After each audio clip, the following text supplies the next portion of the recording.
You just walk through the front door. You've been gone for exactly 12 minutes to pick up a loaf of bread. But according to your dog, you've returned from a 3-year odyssey across the frozen tundra. Before you can even put your keys down, it happens. A wet, sandpaper-textured muscle launches itself at your jawline. It's a heat-seeking missile of saliva. And instead of recoiling in horror, what do? You tilt your head back, close your eyes, and let out a little giggle. You've just been gifted a face wash by a creature that 5 minutes ago was very likely investigating a suspicious pile of trash in the backyard. To an outsider, this is a biohazard. To you, it's true love. You aren't unhygienic and you aren't gross. You're experiencing a profound interspecies oxytocin loop. It's the psychological phenomenon where we override our basic disgust response in favor of an ancient emotional bond. Welcome to the truth about dog licks, and why your brain treats a tongue full of bacteria like a high-end spa treatment. So, in psychology, dogs occupy a protected status in our brains. We've spent roughly 30,000 years co-evolving with these good boys. Somewhere along the way, dogs cracked the human emotional code. They didn't just move into our caves, they moved into our attachment systems. When a dog licks your face, your brain doesn't see saliva and dirt, it sees affiliation signaling. In the wild, wolves lick the faces of the pack leaders to show submission and to bond. When your golden retriever does it, your brain releases a massive hit of oxytocin, the cuddle hormone. We've mistakenly identified licks as kisses, and while that's a human projection, the chemical result is very real. Your brain is literally being hacked by an animal that has specialized in loving us for 30 millennia. You aren't just being licked, too. You're participating in a biological handshake that predates the invention of the wheel. Here's where the psychology can get a little messy, for lack of a better term. Normally, humans are highly attuned to pathogen avoidance. If a stranger walked up to you and tried to lick your cheek, you'd call the police and then scrub your skin with industrial-grade bleach. This is your disgust circuitry, protecting you from disease. But for dog owners, we experience disgust dilation. Because we view our dogs as family, and often, let's be honest, as better than our actual family, our brain moves them into the safe zone.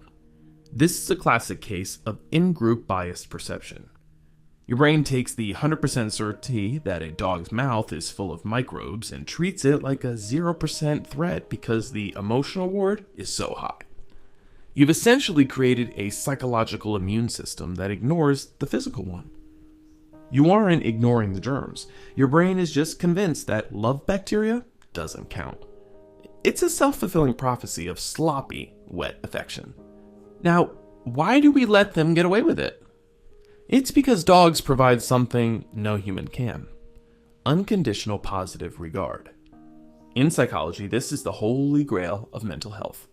A dog doesn't care if you lost your job, if you're wearing the same sweatpants for the 3rd day in a row, or if your political takes are questionable.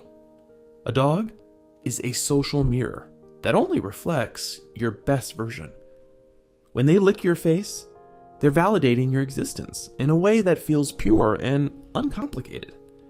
In a world of architecture of outrage and social comparison, the dog is the only creature that thinks you're a literal god. This creates a dependency of joy. We allow the licks because we crave the unfiltered acceptance that comes with them. We aren't just letting them lick our skin, we're letting them soothe our egos. They're the only beings that provide a judgment-free zone, and the entry fee just happens to be a little bit of slobber. Okay, let's talk about the gross-out factor. There is a persistent myth that a dog's mouth is cleaner than a human's. Spoiler alert, it isn't. Not even close. But many dog people lean into the gambler's fallacy of health. They think, I've been doing this for years and I haven't turned into a zombie yet, so it must be fine. This is actually a form of benign masochism. We find a strange pleasure in doing something nasty because it signifies the strength of the bond. It's a stress test for intimacy. If I can handle your tongue on my nose, we are truly a pack. Furthermore, we rely on the optimism bias. We think that because our dog looks clean and fluffy, their microbiome must be made of sunshine and rainbows. You're suffering from a glitch in your own risk assessment, where cuteness acts as a literal shield against common sense. So the truth is, you don't have to choose between sanity and puppy love. You just need to manage the splash zone. So how to navigate this wet hello? First, understand the redirect technique. If the face licking is too much, offer a hand or a knee. You still get the oxytocin hit, but without the risk of a tongue in your eye socket. Secondly, embrace the post-lick protocol. You can love the dog and still love soap.